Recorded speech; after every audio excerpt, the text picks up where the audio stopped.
This show's been brought to you by Anarchy Wear. They are a great organization who sells clothing, banners like what's behind me, hats, all kinds of stuff. And they're absolutely amazing. Not only do they put out awesome content, they also make awesome things like this. And if you're a Spooner fan, you have this. Let me stand up. I didn't sign shit. Lysander Spooner. If you're a Spooner fan, you'll totally understand. If you're not a Spooner fan, get in my DMs and I'll let you know, because he's one of the greatest to ever do it.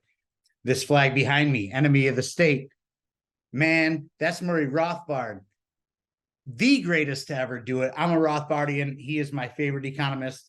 He is my favorite anarchist, libertarian, whatever you want to call him.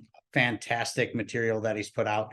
I highly recommend you read his books, but Anarchy Wear has everything from bold to cute and modest. You know what I mean? So like, check them out at Anarchy Wear on X, aka Twitter, at anarchywear.ca on anything meta, being Facebook and or Instagram. They're awesome. I love those guys. They're doing great things, and I highly recommend you follow them and get some goods from them, man. I love everything I have from these guys, and they're amazing. And let me throw this in for you. If you use promo code BudsNReality, Buds, letter N, reality. I know you know how to spell. If you're watching this show, you're pretty smart. I know you are. Anyways, get at them, get yourself some gear. And if you use the promo code BudsNReality, you will get yourself 15% off. Who doesn't like a deal? So get at them, check them out. They are great, awesome people. Thank you for the sponsor, and let's get on with the show. Welcome to the BudsNReality Show. I'm Sean Collins, the guy with a lot to say. And this week we got Alex Bernardo in the house, the Mr. Protestant Libertarian. How you doing, brother? Hey, I'm great, Sean. Thank you so much for having me on the show tonight, man. Man, it's been a long time coming. I've been wanting to do this for a while, and it's just been, you're doing your thing, I'm doing my thing. Life's busy. We all have lives outside of this podcast world. Yes. We have real jobs and businesses and whatever, and families and stuff like that. So, we do this when we can. It'd be nice if it was a full-time gig. Oh my God, that would be a dream. But, we do the best we can with what we got, man. But I'm glad to have you on. I've been looking forward to this big time. Yeah, me too, man. I mean, I feel like we've been great allies in the Twitter wars over the last year and a half. So it's nice to finally talk to you in person. Absolutely, man. Absolutely. Now, Alex, a lot of people know you as the Protestant Libertarian. Let's get a bio from you though. Let's hear about you from you.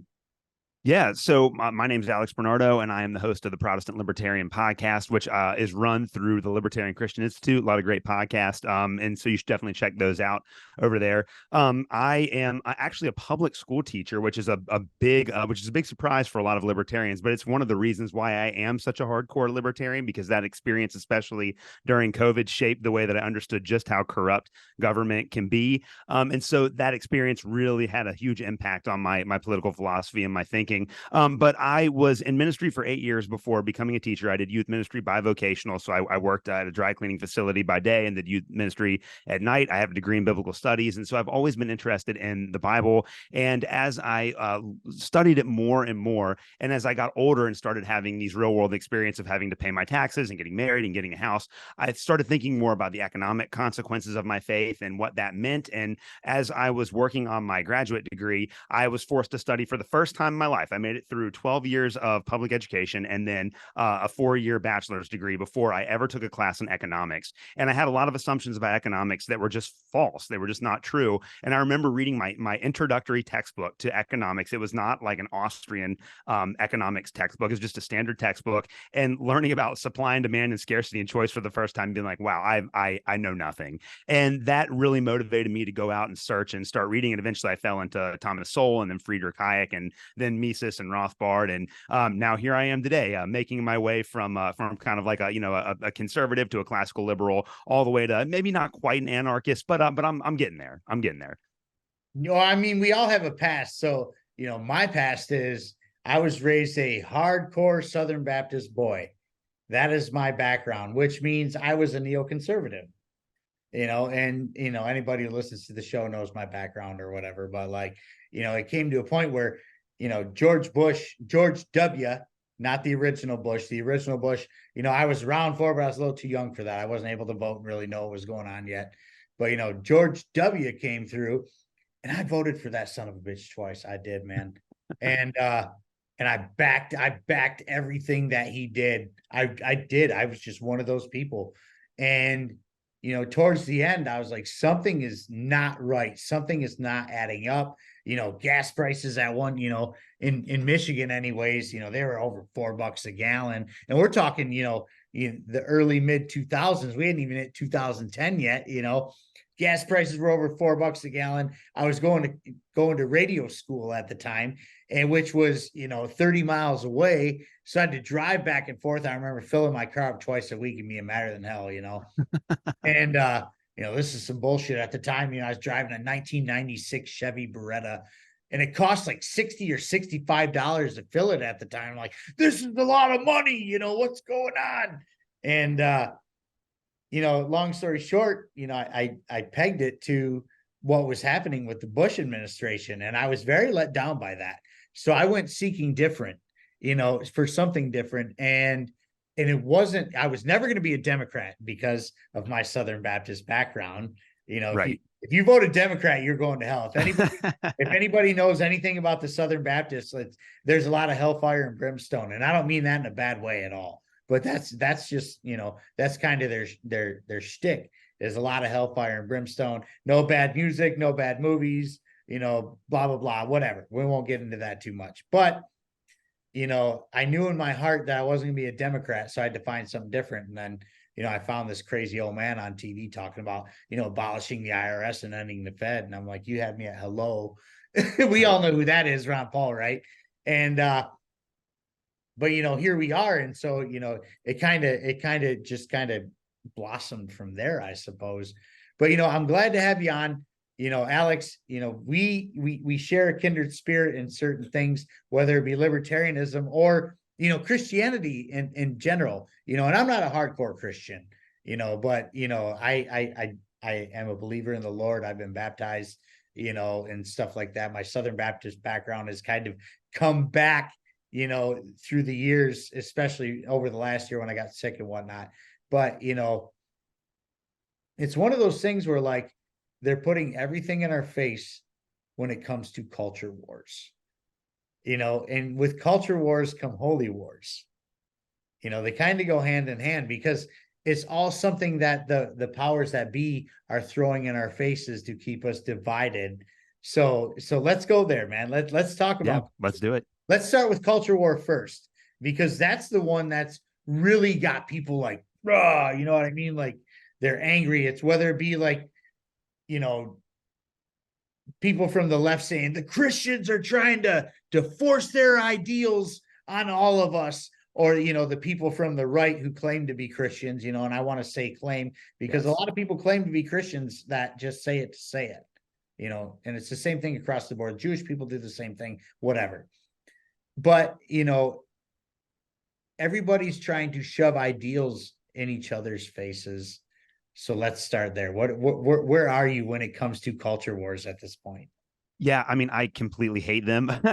So I graduated high school when I was in 2007. And I remember I really, I went to church my entire life, but it wasn't really until about 2004 that I started to take my faith seriously. I got a couple of experiences in my life and it really transformed me. But I remember that as I started reading the Bible after that time, I realized that like my faith was something that I had to accept for myself. Like no one could force me to believe in Jesus. No one could force me to follow the gospel. I had to make that choice for myself. And then as I read through the Bible, I realized that like everybody has to make that choice, because if you're forced to believe in something, then you don't really believe it. Like you can put a gun to somebody's head and say, do you believe in Jesus? And they might say yes, but do they really have faith? No, they don't, because you put a gun to their head and you threaten them with death. And so that was always a really powerful motivating factor for me. I realized that I could not force my faith on anybody else. And I realized that I had to make that decision for myself. And there's a really great parable in the Gospels in Matthew 13, where Jesus talks about how there's there's a man who has a field and he's growing crops in the field, and one of his enemies comes and throws a bunch of bad seed in the field, and so these weeds grow up among all of the good crops that he's growing. And the whole point of the parable is that the good crops and the bad crops have to grow together until the harvest, when they'll be separated. And Jesus is essentially implying that there's always going to be good and bad, and we can't do anything about that, and we shouldn't try to prevent that from happening before the appointed time. That really had a lasting impact on me. So 2005, 2006, 2007, a couple of big issues are pot legalization and gay marriage. And so as a very conservative and traditionalist Christian, I was against both the use of marijuana at the time. I've definitely changed my opinion on that since then. And I was very much against the idea that as a church, we should support gay marriage. But I also didn't believe that like I had a right to tell people that were not Christians that they couldn't get married if they were gay. And I also didn't believe that I had a right as a Christian to tell people that wanted to smoke pot that they couldn't do it just because it didn't line up with my values at the time. And so from there, I just kind of moved into that space where I just believe that as a Christian, I should be able to do what I want. And I also have to extend that exact same charity to other people. So if you're not a Christian, you're not going to be forced to live by the values of my faith. And if I want you to embrace my faith because I believe it's true, then I should have to do the hard work of convincing you that it is true. And you have to make that decision on your own. So I've always just felt like the best arrangement for society would be a free society where people are free to associate with who they want and believe in what they want. And as long as you're not violently imposing those on other people, then all is well. And we have to just accept that there are always going to be people that will disagree with us and not share our values. And we should give them the exact same space to put that into practice as we expect them to give to us. And the problem with the left and the right is that they want to have a monopoly on the culture. So they want the entire culture to look like whatever their social and political philosophy is. And that's just not the right way to do it, especially in a large pluralistic society like the United States. So when it comes to the culture wars, I don't want to fight them because I don't care. Like if you don't believe in Christianity, then do whatever you want. Just don't force me to do what you want seen done in society, if that makes sense. Well, it totally makes sense, but we're in a situation in this country right now where culture wars have completely taken over everything. Yeah. And it's all about like my ideals, my ideals, my ideals. Screw your ideals. Your ideals don't matter. Only mine do. And it has to do with the spoon-fed propaganda that's get shoved in everybody's faces on the TV. Like I happen to live in the most liberal area in Michigan by far. I'm just outside Detroit. And when I say that, and I don't mean this in a bad way, ladies and gentlemen, but like where I live, there's pride marches in the summertime, like almost every weekend. There's pride flags everywhere. There's this, that, or the other, when it comes to that stuff, right? But they're just doing it to do it. Nothing's necessarily being shoved in your face. Right. This is just an area where that's accepted. So they do it. If you don't like it, you can leave. Right. But, that's not how it goes in the world where like the TV will say, hey, man, these tranny, gay, whatever are trying to, take over your world and just do whatever it may be. What they're going to do, the media is crazy.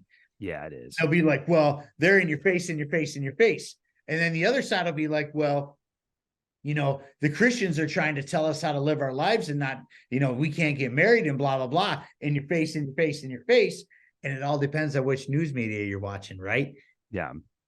And so it's one of those things where like the news media's job is to keep the working class at each other's throat.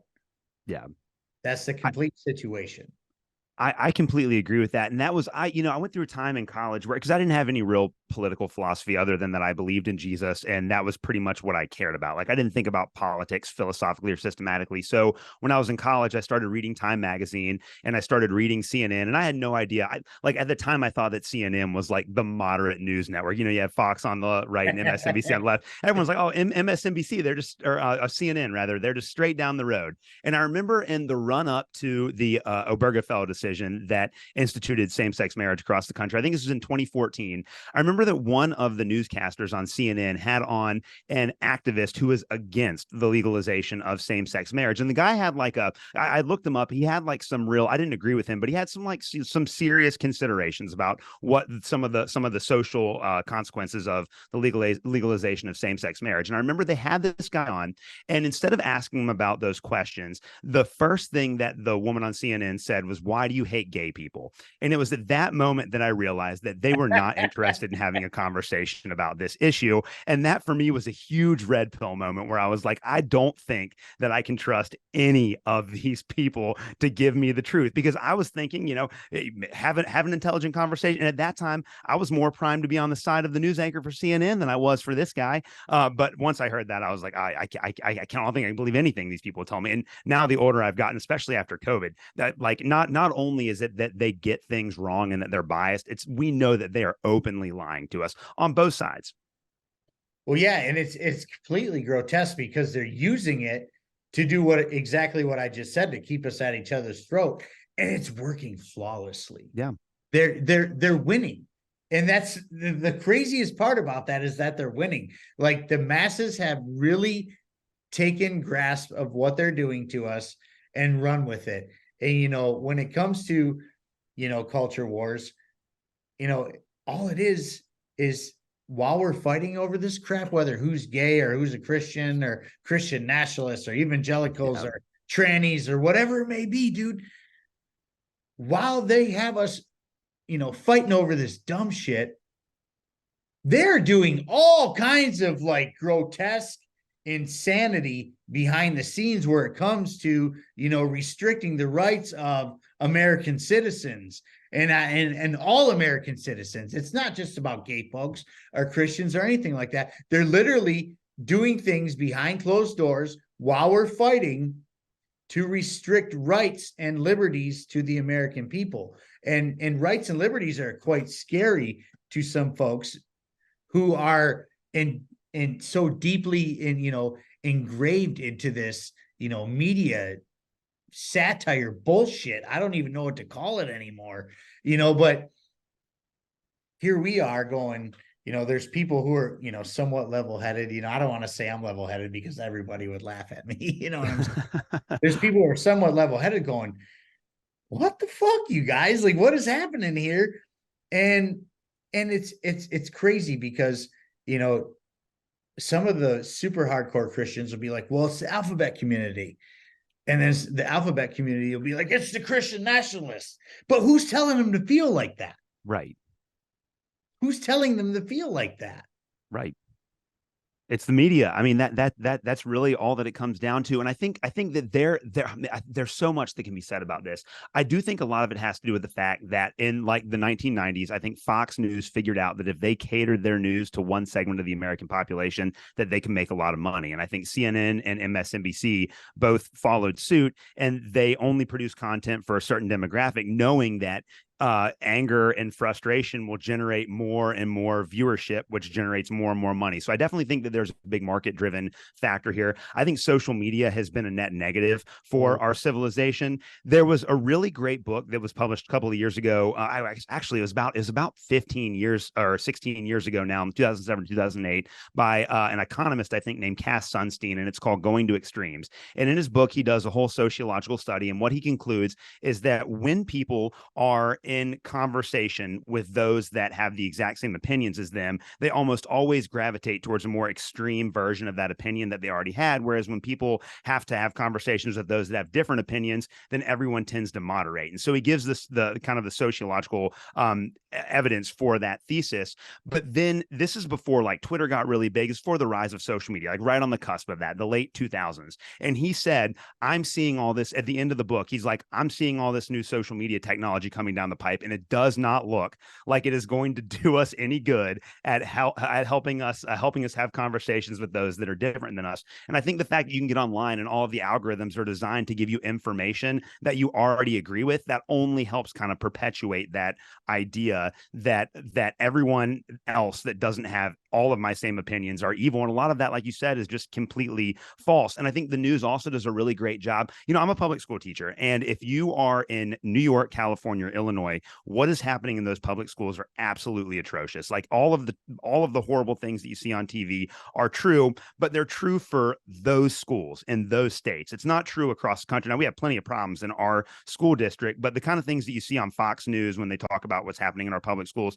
are not happening by and large in the state state of Kentucky. But there are a lot of people that, because they watch Fox News every night, have the perception that that is what's happening. And so our administrators get emails about like whether or not we have kitty litter in the bathroom so that kids that are pretending that they're cats can, which we don't, none of that is true, but they're seeing it on Fox News happening in faraway California and think that it is. So I think you're absolutely right. It's just the media is driven by the market, like every other industry. And what happens in the media, if you want to make money, is you have to make people feel like angry or afraid, because that's going to generate more revenue for your company. And I think a lot are for your company. And I think a lot of people just buy into that, and that stokes a lot of the fires that you've been talking about.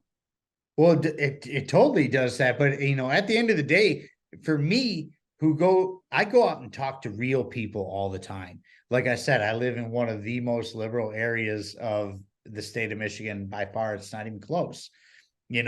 Actually, the gay capital of the world is just, or not in the world, but of Michigan, is just a few blocks away from me. You know what I'm saying? And that's fine, man. I don't care. But Yeah. I go out and I wear things like this, taxation, theft, anarchy. Yes. I got a bunch of gear that I wear out in public, and it strikes up conversations with people. And the general consensus is like, everybody just wants to be left alone. Yeah. It's not any of this media shit. It's not any of this, shove it in your face shit or whatever. But at the end of the day, if there are people doing stuff, there are people out there trying to do what they're saying on the TV. But I would think that it's a lot more minuscule than they portray it to be. Absolutely. But at the end of the day, like, and I don't mean this in a bad way because I'm a Christian, but like, Christians need to get over themselves. They need to get over themselves. People from the LGBTQ community need to get over themselves and just go live their lives. Shut up and go live your lives. Don't force nobody cares about what you're doing. Nobody cares if you believe in God. Nobody cares if you're gay or trans or whatever it may be. There's, the whole list of whatever it is out there now. It doesn't matter. No one cares. Go do your thing. Stay out of each other's way, and all is well. It's not hard. It's simple. Not hard. It's really not hard, but they make it hard, and the media isn't helping it. And the fact is, like, people just need to turn their TV off and go live their lives. Yeah. And interact with other people. Yes. You need to go interact with other people. I'm a Christian. I happen to have lesbian neighbors. We chop it up all the time. They're great. Yeah. They're cool. As a matter of fact, I just had a conversation with them. This is crazy. Here's an ADHD moment, guys. Sorry, squirrel. But, we're in a situation where people are waking up.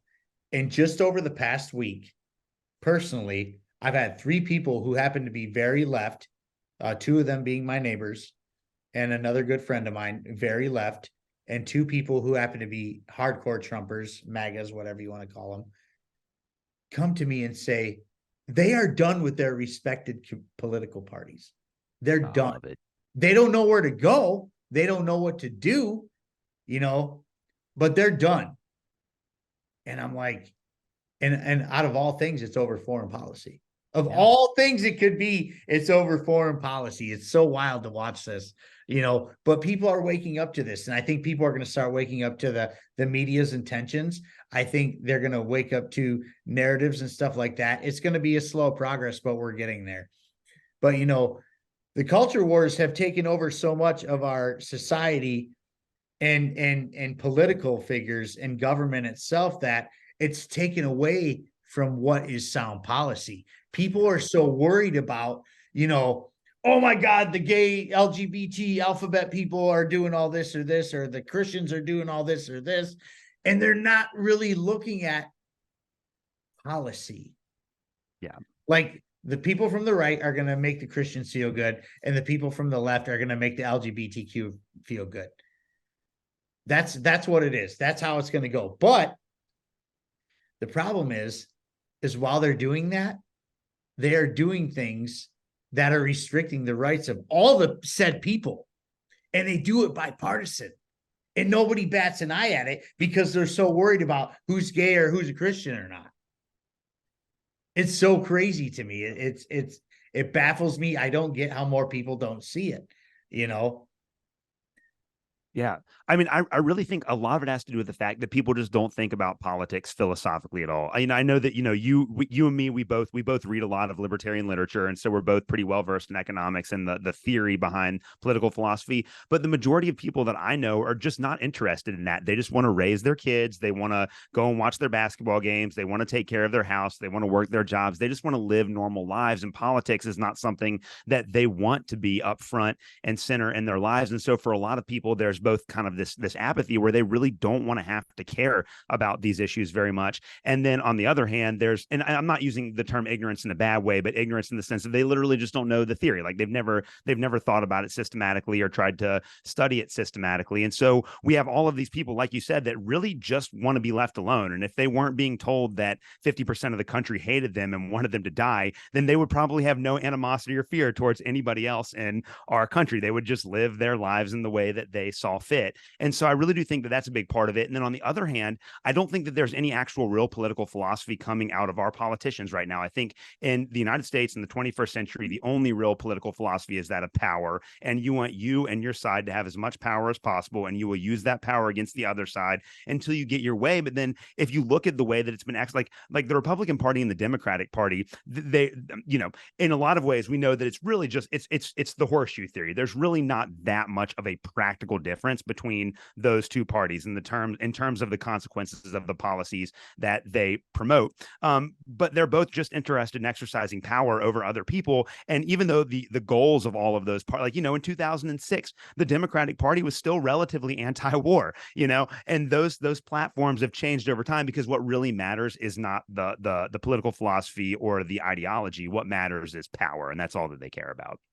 Well, it's funny that you say that, up until 2006, the Democrat Party was anti-war, because what we do know is that Bill Clinton kept bombing the fuck out of Iraq after Bush left.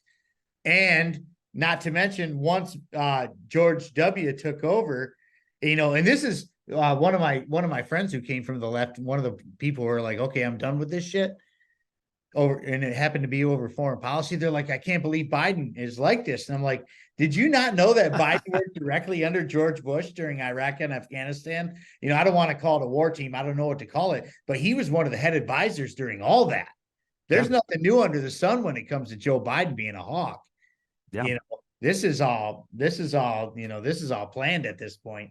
This show is sponsored by Infinite Zeal Syndicate. You can follow him on Twitter @_Infinite Zeal. He is a great liberty-minded fella that just wants to share the message of liberty, and also has fantastic merch like this hat I'm wearing right now. You see me wear it on every show.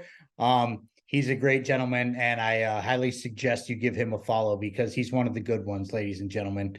Now let's get on with the show. But let's move on from culture wars to holy wars.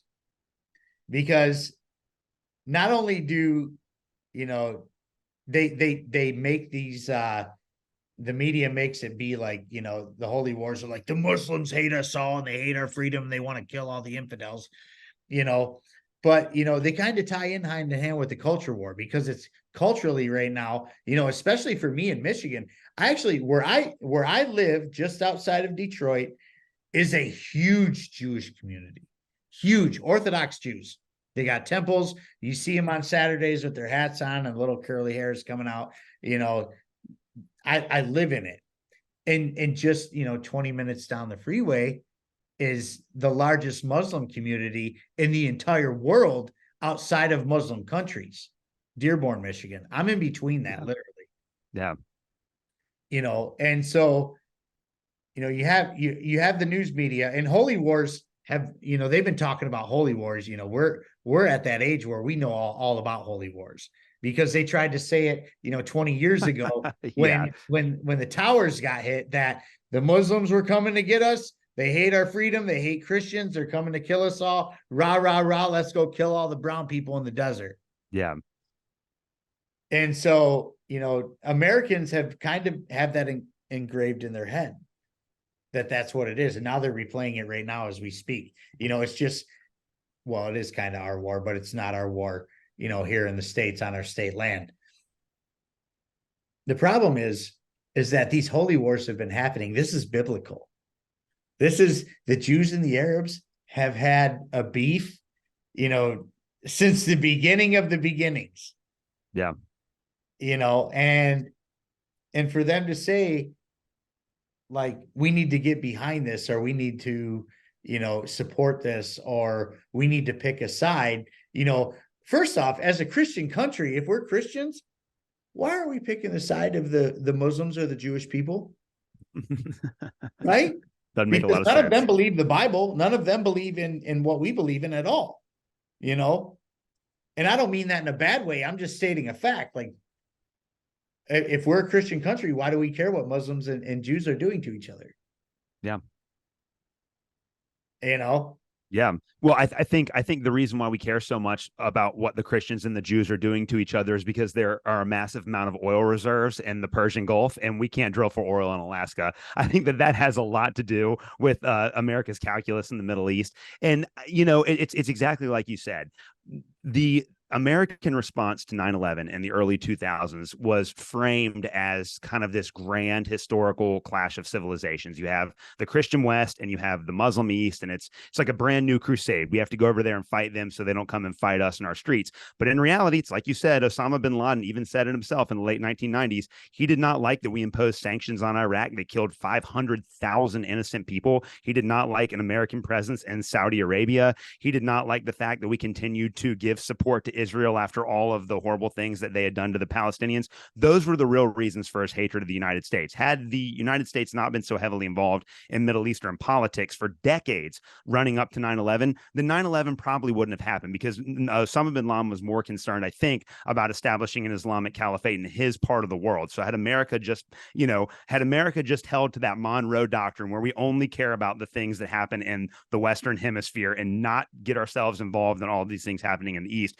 then I think the entire history of that conflict would have changed. The other problem with that too, and the American media, and I know this too, because I have a degree in biblical studies and I realize how complicated a lot of these issues are. And the media does a really great job of flattening out complex issues. And this happens on both the left and the right. So a really great example is after 9/11, it was framed as, you know, the Christian West versus the Muslim East. However, there are many different groups of Muslims. You have the Sunni Shia split, and then within that split, there are all kinds of different Muslims with all kinds of various beliefs. And so to talk about Islam as if it's one category that can fit everybody comfortably inside, that's just, it's a category mistake. And it's the same thing with Judaism right now. And there are mistakes that are being made about that on both the left and the right. So people on the left want to blame the Jews in general for what is happening to the Palestinians. And then the people on the right will say that anyone that criticizes the policies of the state of Israel is being anti-Semitic, when that's a category error. And just like within Islam, within Judaism, there are all kinds of different perspectives, and many Jews are against Zionism. I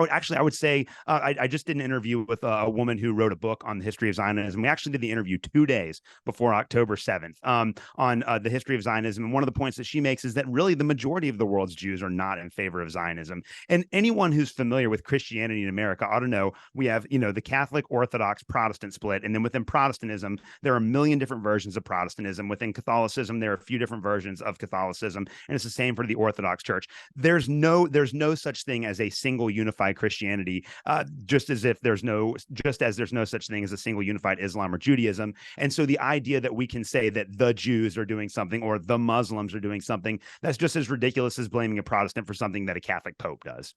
Well, and you just hit the nail on the head, honestly. There's so many different forms of this. You know, Christians have their Baptists and Catholics and Presbyterians and Lutherans and, you know, Pentecostals and evangelicals, you know, and with the Muslim religion, it's the Shiites, the Sunnis, it's the, you know, stuff like that. And some people will be like, well, Hamas is a Muslim, you know, what kind of like a Muslim Christian, not Christian, but what's the word? Denomination. That's what I'm looking for. They think Hamas is a denomination in Muslim religion. No, they're a resistance force. They really don't have any denomination. They might pick a side of a denomination, but they're not a denomination of the Muslim religion. They're a resistance group that happens to be Muslim. But the media will be like, these radical Muslims and the Hamas, and you're like, look, guys, Israel's the one who propped up Hamas in the first place. They're the ones who gave all the money. They're the ones who, you know, gave them all the weapons. And the United States is involved too, ladies and gentlemen. Yes. But you know, and that's something we could do a whole other show about, is how the United States plays, devil's advocate in all these situations. Yeah. But go ahead. Oh no, I mean, I agree. We fund both sides of every war. But the fact of the matter is it has nothing to do with holy wars. And it has, what happened in Israel on October 7th, I personally believe that was an inside job. I do. Put on your tinfoil hat, whatever you want to do. Yeah. There's so many red flags that come up, especially the way they invaded Israel in the first place with American weapons, by the way. But anyways, nothing to see here. Everything's fine. Yeah. How the fuck did you end up with American M4s? Nothing to see here. But they invaded the tightest borders in the world. So like, it's hard for me to believe that a guerrilla militant group just got past the tightest borders in the entire world and were able to carry out an attack of 1,500 people. That, say what you want, put on your tinfoil hat. That's just my own personal thing. Well, and the timing is really interesting. And a lot of this actually goes back to the fact that the Federal Reserve printed $5 trillion in the last 3 years. So, you have all these countries in the Middle East that have been denominating oil prices in US dollars since the 1970s. I mean, for decades right now. But the US dollar lost a lot of its purchasing power over the last 3 years because the Federal Reserve couldn't stop printing that money. And so now you have the BRICS countries that are coming together thinking about whether or not they want to have their own currency to trade in. And then you have, this is the crazy one, you have Shiite, you have Sunni Saudi Arabia and you have Shiite Iran trying to work on a peace and trade deal to end conflict, but to end this historic conflict between these two countries. And now all of a sudden we have war in Israel, and it's driven a wedge between two partners for whom the United States government has an economic advantage if they're at war with one another. I'm with you, man. It just the timing of it was just so suspicious. It's hard not to think that that has something to do with it. Not to mention that the Israeli citizens, the people, the regular folks of the world, were just storming the streets of Israel in protest of Netanyahu, saying he was doing some real Hitler-esque type shit. Yeah. And all of a sudden they love this guy because this attack happened, and now he wants to just go destroy everyone, who's a Palestinian. It's not just about Hamas. He's like, we're just going to go, blow them all up. And they're like, yeah, let's go. You know what I mean? Kind of like we all were for George Bush back in the early 2000s. Yes. Yeah. They are propagating this exactly the same as they did 20 years ago. And you're not going to tell me any different. The propaganda is the exact same. They're even wording things the exact same. They're saying the exact same things. I have friends of mine saying, no, we have to do this because the Muslims hate us all, want to kill us. Mind you, some of these people work with Muslims every day. They're in the medical industry. And I'm like, how can you say that about these people and trust the people you work with? Yeah. It's true. And with that, it's kind of like we were saying before. It's not the Muslims. It's the people that feel like they've been oppressed by U.S. and Israeli foreign policy. But it's again, Scott Horton's idea of blowback. Like when you go over and you meddle in countries for decades and decades and decades, and you kill innocent people, you kill some 5-year-old boy's dad in front of him in a drone strike. What's he going to go? You think he's going to grow up to love the United States of America? Of course he's not. And it doesn't matter what the intention were. It doesn't matter if it was an accident or none of that stuff matters. If you watch your dad die and you grow up in a world where there was no justice for that, you're going to hate the people that you think are responsible for that. That's just the way it is. And U.S. foreign policy does nothing but create more of a terrorist threat because we wind up harming all of these people that would have been completely innocent and neutral had we not been involved in the first place. And so, again, it's kind of like the idea, and it's like Thomas Sowell talks a lot about this in his work, but all government economic regulations are designed to solve problems that were caused by previous government regulations. It's like the same thing in American foreign policy. Every single U.S. conflict is designed to, quote unquote, solve problems that U.S. foreign policy created 10, 15, 20, 30 years ago. And I don't know how we break out of that cycle at this point, but you're absolutely right. Like none of this historically, none of this it didn't have to be this way, but this is the situation that we've created. Well, we can thank central banks for all of it. This is all of it, and I've had people call me, all kinds of names and be like, how can you say it's just about a bank? I'm like, how can you say it's not? Have you ever read a book in your life? Right. Like, I don't know what to tell folks. The central banks are the ones who run everything in this entire world. All of them, whether it be, the IMF, World Bank, BlackRock, the Fed, Yep. they're the ones who are running the show. And what they want, they get. And the government puppets will do whatever they say. And when these central banks are like, hey, we need a reason to print some money, and this is the way to do it, you can rest assured that these clowns are going to go do some wars wherever they need to do them. And that's just how it goes. Now, this is the important part of this show. Well, I don't want to say the important part of the show, but this is the big part of the show. This is where I really want to pick your brain. Is we talked about culture wars and we've talked about holy wars. Are we fulfilling prophecy right now? Yeah, I don't think so. No. You don't think so? Okay. I don't. Well, I mean, it depends. It depends on what you mean by that question, because so for example, let's take a look. I don't know. This is a huge issue that you just brought up, and I'm glad you did. There are a lot of different ways that we could take that.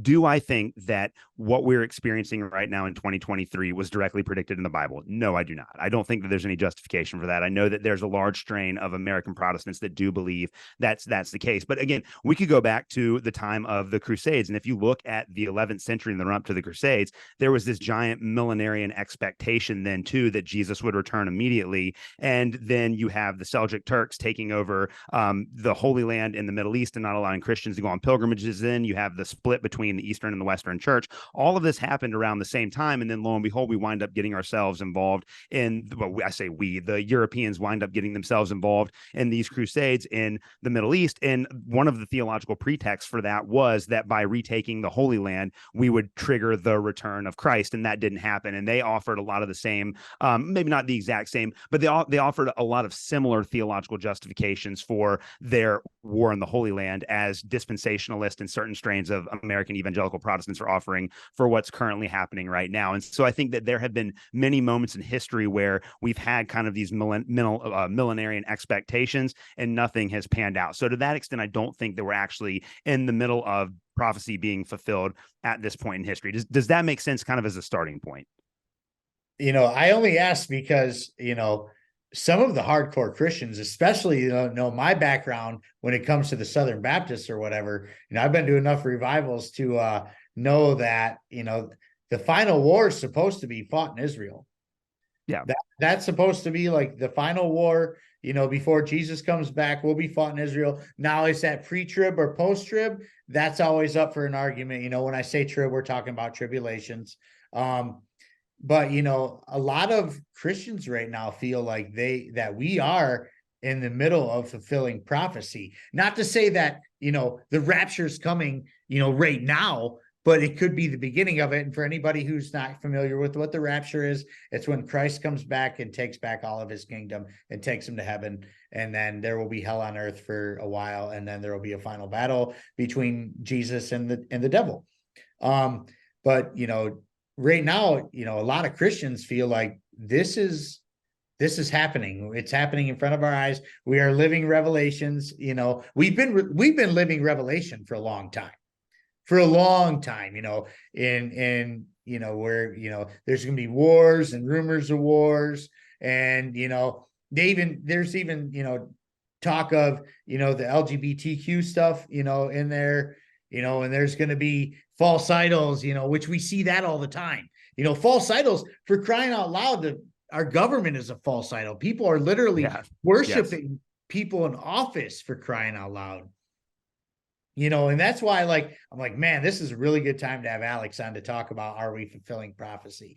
Because me personally, I feel like, being a God-fearing man, we've been fulfilling prophecy since forever.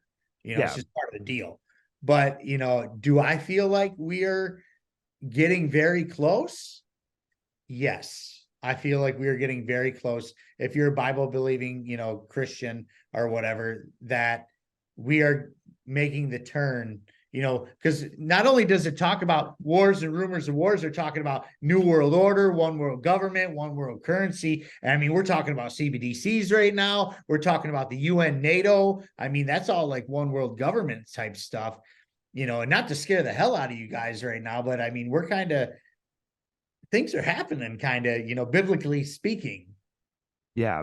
Well, so I think there's definitely a lot there that I would like to unpack. I think a lot of it comes back to kind of two issues that we might want to cover if you think we should go in this direction. The first one is like the rise of dispensationalism and what that means, and the second one might be how we interpret the Book of Revelation. So if you wanted to kind of go down those, I think those are really the two issues that kind of get at the heart of what you're asking here. So Yeah. so dispensationalism is an idea that comes from the 19th century, the early 1800s, and is associated with an Anglo-Irish scholar named John Nelson Darby.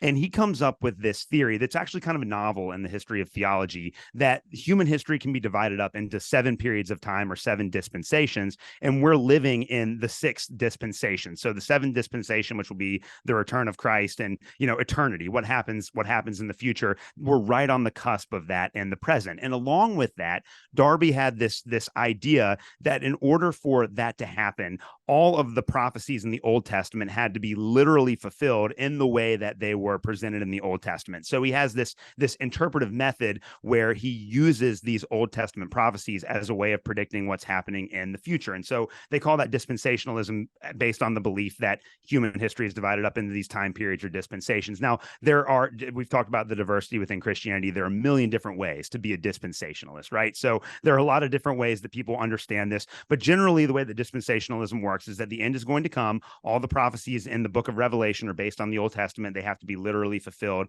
Then there will be a rapture, and then Jesus will come and reign on earth for 1,000 years. And then finally Satan and all of the evil ones will be destroyed and we'll all be taken up to heaven. That's generally the way that scheme works in that theory. And so this was popularized in the 1800s, but it doesn't have a lot of antecedents in church theology. In other words, it's like I said before, it's a kind of like a novel theological theory. The problem, I think, with dispensationalism from an interpretive standpoint is that it's pretty clear throughout the New Testament that the writers of the New Testament believe that all of the Old Testament prophecies were fulfilled in the coming of the Messiah and his life, death, resurrection, and ascension, that it's Jesus that fulfills all of these various Old Testament prophecies. And one of the really interesting things about prophecy is that the word prophecy comes from two Greek words, pro and phates, which means to speak beforehand. But the way that prophecy actually functions in the Old Testament is that all a prophecy is when God gives a message to a human intermediary, and then that person has to share that message with its intended audience. So sometimes prophecies are about things that will happen in the future. Oftentimes in the Old Testament, if you read the great prophets, Isaiah, Jeremiah, Ezekiel, Daniel, all of those, they're about things that are happening then, like during that time. And so God has an urgent message that he has to give to his people, and he's using the prophet as an intermediary to share that message. And so I think we have, because of the Greek term prophecy, meaning to speak beforehand, this misconception that all prophecies have to do with things that are going to happen in the future, when in reality we don't. And one of the things about the Old Testament prophecies is that we know that, like, in a lot of ways, those prophecies they're kind of gloriously ambiguous in a lot of ways. We know that according to like 2 Samuel 7 and Psalm 89 and other texts like that there will be a Davidic king who will rise up to rule over the nations. We know that the temple will in some way be rebuilt. We know that the people of God will somehow inherit the land, whatever that means. But there are not a lot of specifics in the Old Testament, and the writers of the New Testament see all of that happening in Jesus's death, resurrection, and ascension, and then in the call of the church to the Holy Spirit. So my biggest problem with dispensationalism is that, theologically speaking, is that it posits that there's this incredibly hard break between the Jewish people of God, the Jews, and the church, when in reality in the New Testament the church is the Jewish people that believe that Jesus is the Messiah, and then somehow miraculously all of the Gentiles that also believe that Jesus is the Messiah and is given the promised Holy Spirit, just like the Jews are. So in a lot of ways, like, we've gotten our understanding of the church backwards, because for most of us, we think that there's this thing called Judaism and Christianity, and this other thing called Christianity in the first century, and the problem is that everyone has to become a Christian. But that's not really the way it works in the New Testament. In the New Testament, it's a bunch of Jews that believe in Jesus, who is the Jewish Messiah, and you have Jewish Paul, Jewish Peter. All of the leaders of the early church are Jews, and in reality, the big problem that they are dealing with is all these Gentiles are coming to faith in Jesus, and it seems like God's giving them the Holy Spirit in the same way that he's giving us the Holy Spirit. Do we need to make these Gentiles become Jews in order to be a part of God's family? And the answer to that question is no. Everyone gets to come before God and be a part of the church on the basis of faith, and then they're given the gift of the Holy Spirit. So that defines who the people of God are. That defines who the people of God is for the church. And so one of the flaws with the way that dispensationalists interpret what's going on in Israel right now is that they've mistaken the idea that the renewed, restored Israel of God is the Jew plus Gentile church of the New Testament. They think that there's a place for a separate Jewish nation somewhere in the future, and that in order for God to return, there has to be a separate established Jewish nation, when in reality, the people of God are just those that have faith in the Messiah. So it's not a matter of Jew versus Gentile. It's Jew and Gentile in the Messiah. There's no place for a Jewish state within that framework. The other thing that's really interesting about dispensationalism is that it was developed in the 19th century, which is the same time that the modern conception of the nation state was also being developed in Europe. So you have countries like Germany that are, you can't call Germany a country for most of the 19th century, but you have Germany moving towards a form of nationalism based on, shared language, a shared state, a shared ethnicity. You have French nationalism, English nationalism, and this is a very different way of looking at what it means to be a nation and a political entity than that which came before. Obviously, it retained the language of nation, but what it means to be a nation is a lot different in the 19th century and following than what it is, and than what it was before. And so what a lot of people in dispensationalism do, and it makes sense that it would develop in this cultural environment, is that dispensationalism takes a 19th century perspective on what it means to be a nation. They apply it to a misunderstanding of the role of the Jewish people in the future. And then they say, and this Zionism is based on this exact same, I think, misunderstanding as well. They say that there has to be a Jewish nation state in the 19th century conception of that term in order for Jesus to return. And of course, none of that's actually there in the Bible. All of those categories are a lot different than the way that we've conceptualized them in the modern world. Does any of that make sense? I know that was a lot that I threw at you there. No, it totally makes sense. It's just, I talk to a lot of people, and pretty much all of them had that consensus. They're like, hey, this is happening and it's about to go down. Now, let me throw in something personal. When I say I was brought up hardcore Southern Baptist, I was brought up hardcore Southern Baptist. Okay. I was church twice on Sunday, church on Wednesday. My dad was the music leader of the church, stuff like that. We're quite involved. But I remember in the 90s, right, during the first Bill Clinton election, when he ran against George H.W. And back then, they were having revivals about the rapture and the Christ is coming back. And that if Clinton, they literally said this, if Clinton got elected, Jesus was coming back to rapture us all up. This was, now, mind you, I'm just a child at this point. I might have been, 11 years old, maybe 12 years old, because Clinton got in 92. So yeah, 11, 12 years old. I was 12 in 92. The church was like, hey, this is happening. And it was very scary for a child, like, oh my God, we're all going to die. Like, what's going on? And now, mind you were going to hell for everything you did also, whether you don't listen to Motley Crue, because they had a pentagram on their album, or don't watch this R-rated movie because they said, God damn it, or, whatever it may be, stuff like that. That's just the way it was for me growing up. But, a lot of the stuff they were talking about back then, with the wars and I keep bringing up the LGBTQ stuff, but like, they were talking about that too. Yeah. And back then I'm like, these people are crazy, dude. Like, what are they talking about? And now I'm like, I don't think they're so crazy anymore, because it is happening.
the modern world, but it was originally written for those 7 churches. And ultimately, at the end of the book of Revelation, we have a great vision of the new heavens and the new earth, which is the kind of the biblically consistent model of what's going to happen. So the hope is that in the end, you look at Revelation chapter 17, 18, 19, 20, the great empire, Babylon, is finally destroyed by God. God rights all the wrongs. And then all of a sudden you have the New Jerusalem coming down to earth, and all of the saints are vindicated, and the nations receive their healing from God, and there's no more tears, and all of this great stuff. So we see a picture of the end, but that picture at the end of the book of Revelation is not something that would have been new to the Christians that were hearing it. They already believed that that was going to happen in the future. And what the book of Revelation was designed to do in a very provocative and symbolic way was to say, you know that you have all of these promises. Jesus has already been raised from the dead, and he sits at the right hand of the Father. And we know that no matter what happens, one day the evil empires, whether it's Babylon, whether it's Rome, whether it's, America, whatever it is, the evil empires will one day be defeated, and Jesus will finally come back and restore all. The really interesting thing, the last point I want to make before I'll throw this back to you, the really interesting thing about the book of Revelation that sets it apart from other apocalyptic works of the time is that the king is already installed on the throne. Jesus is sitting at the right hand of the Father. And the reason why Jesus is installed on the throne is because he was willing to take on a sacrificial death for those that are his followers. And ultimately, his followers have to trust that Jesus will make everything right in the future. And that is a difference from the rest of the apocalyptic literature of that time period. Now, I'm sorry I'm throwing so much at you right. These are all very complicated issues, and these all really do have a lot of bearing on how we understand what's going on in the Middle East right now. Does any of that make any sense to you at all? It makes perfect sense to me. Okay, cool. All right, I'm glad. Well, no, because I am a God-fearing man, and I was brought up the way I was brought up, and and to be quite honest with you, over the past year, when I talked to you about, I've been watching 4 Points Church, the very first, because they do things in series, which I totally appreciate that. Yeah. And the first series I watched was Revelation. Last year, last December, I started watching them, and they did a whole thing on Revelation. And then the first of the year came, and they did Corinthians, and they've been talking about Corinthians all year. Yeah. It's a huge book, and just the way, the Church of Corinth was a disaster, just like, Ecclesiastes 1:9 says, there's nothing new under the sun. History just keeps repeating itself. And so, not only what is happening in Corinth still happening, today, because that church was a disaster. Yes. Disaster. Yes. And it was a disaster because of everything that is happening today was happening way back when, way back when. And it's the exact same thing, and people want to, say a lot of stuff, and I gotta keep bringing this up, but this LGBTQ thing is new. No, it's not. It's not new. In the book of Genesis, they talked about it, and God wiped out everyone. He flooded the earth, said, Noah, build the ark, man. Get who you need to get on there, and that's that. But after he did that, he promised never to do that again. And he didn't. He's kept true to his promise. But, it's what you said made complete sense, and this is kind of why I wanted to do this, is because I knew you were very well versed in this stuff, and I appreciate your input and your knowledge when it comes to this stuff, because you happen to study it, it, and you know way better than I know it. I could just tell you, I read this, that, or the other in the Bible, blah, blah, blah. You just kind of broke it down for us, for everyone, which, is great, but now it's getting to be time where I just wish everybody would just get right with the man upstairs, not get too religious or whatever, but if you're looking to get right with the Lord, now's the time to do it. It ain't getting no better out there.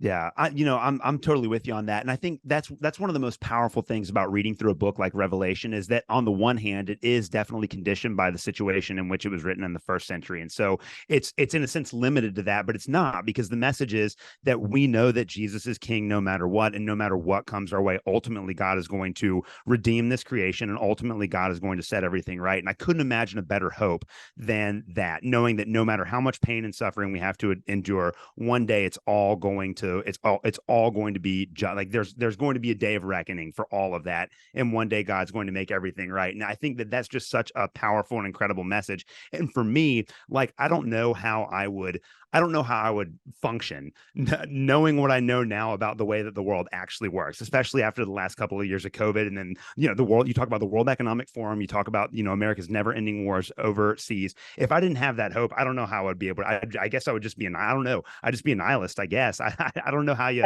I don't know how you function without the hope that there is some sort of justice out there. But I also think it's important to remember too, that like, if you look at the big picture of the story of creation, you go back to Genesis chapter 1 and 2. God creates this good world. Human beings are created in his image, and then God gives human beings the decision as to whether or not they are going to trust in him and rely on all of the provisions that he's given them, or whether they're going to go their own way and eat from the tree of the knowledge of good and evil. And human beings choose to go their own way, and it's been a disaster ever since. But through the Messiah, God calls us back to him, and it's the church's responsibility to go out there and make a difference in the world. Like, we're the ones that should be advocating for peace. We're the ones that should be advocating for love. Like that should be what we do as Christians. And so for me, that's a huge motivating factor to want to talk about all of these incredibly important issues, because I really do believe that that's the only way that we're ever going to be able to truly solve them.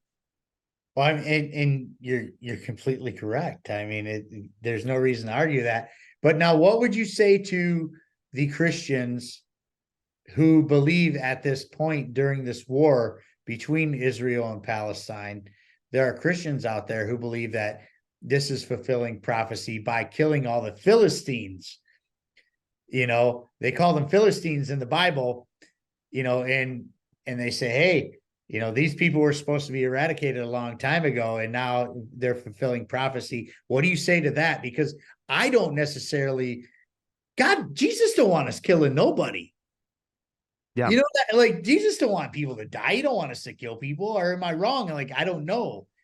This is something where I'm in a crossroads right now, because like these people that are saying this to me happen to be some hardcore Christians, but I don't see anywhere in the Bible where Jesus or God is saying, hey, we just need to go kill our enemies. Yeah, there are a couple of points I want to make about that. The first is that we have this problem when we read the Old Testament. Well, so, and it's even bigger than that.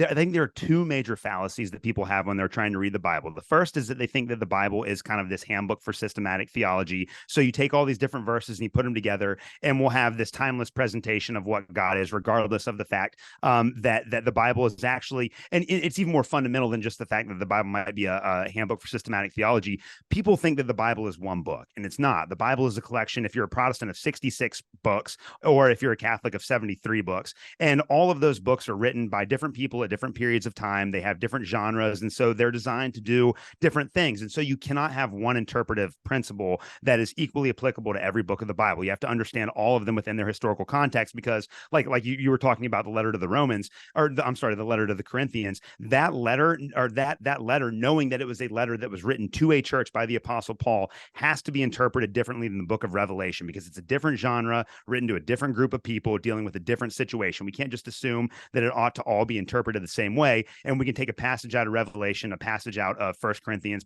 stitch them together, and come up with some idea about God that's timeless. That's to do we really need to conceptualize the Bible as more of a library than as a single book. The other problem is that people think that everything in the Bible has to do with morality. It's this giant rule book, but that's also not the case. And in fact, large portions of the Old Testament are descriptive of what was happening at that period of time, and not prescriptive or normative for Christian behavior in the future. And a lot of people confuse that. So if you come to the text thinking that the Bible is one monolithic book instead of a library of books that are written in different genres, and you think that you can just kind of stitch together texts from all over the Bible and come up with this, mosaic picture of either God or morality, that's just a category error. So when you look back at the passages like the conquest in Joshua chapter 1 through 12, that describes something that happens back then. That's not normative for Christian practice in the future. And in fact, everything that Jesus teaches in the Gospels is to the contrary. You're supposed to love your enemy. You're supposed to turn the other cheek. You're supposed to put away your sword. Those who live by the sword die by the sword. There are all of these incredible, Jesus has all of these incredible statements about nonviolence and about loving your enemy that I think we have to take seriously.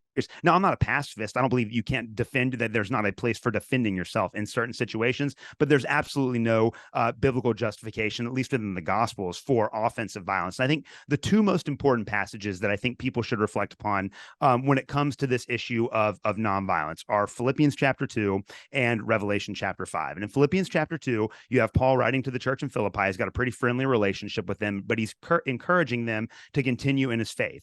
And starting in verse chapter 5, he says to the Philippians, you need to have this attitude that Jesus, the Messiah, Christ Jesus, had in himself.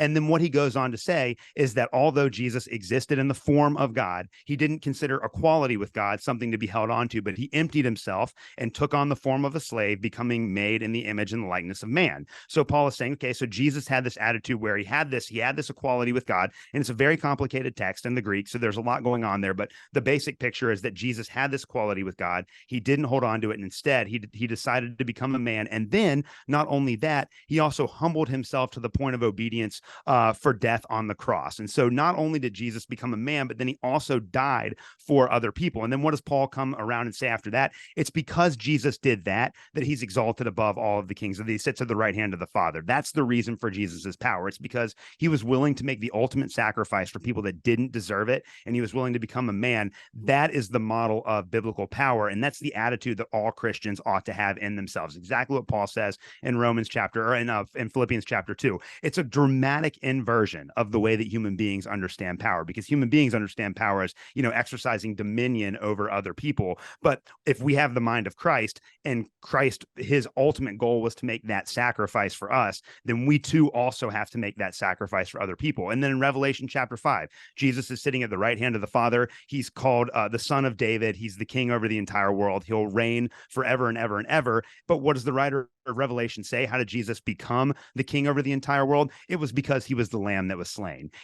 He overcame the world, not by exercising violence over it, but by absorbing all of that violence in himself. And that's the true biblical model for power. And that's, like I said before, a dramatic inversion of the way that we tend to conceptualize power as one person having dominance over another. For the Christian, it's you have to make sacrifices for other people. Our entire lives should look like the cross. And there's a really great scholar, New Testament scholar called Michael Gorman, who wrote a book on this, Cruciformity. It's kind of a long book and a little technical, but it's one of the best books on New Testament morality I've ever read. And his whole point is that the Christian's life ought to be cruciform, that every decision that we make should conform to the model that Jesus has given us on the cross. So if your attitudes towards somebody else is not an attitude of self-sacrifice for that person's edification, then you're not doing it like Jesus would do it. And so to think that it would be okay because a handful of Hamas terrorists crossed the border, and what Hamas did was horrible. Like we should unequivocally condemn what they did, but that does not justify, on the other hand,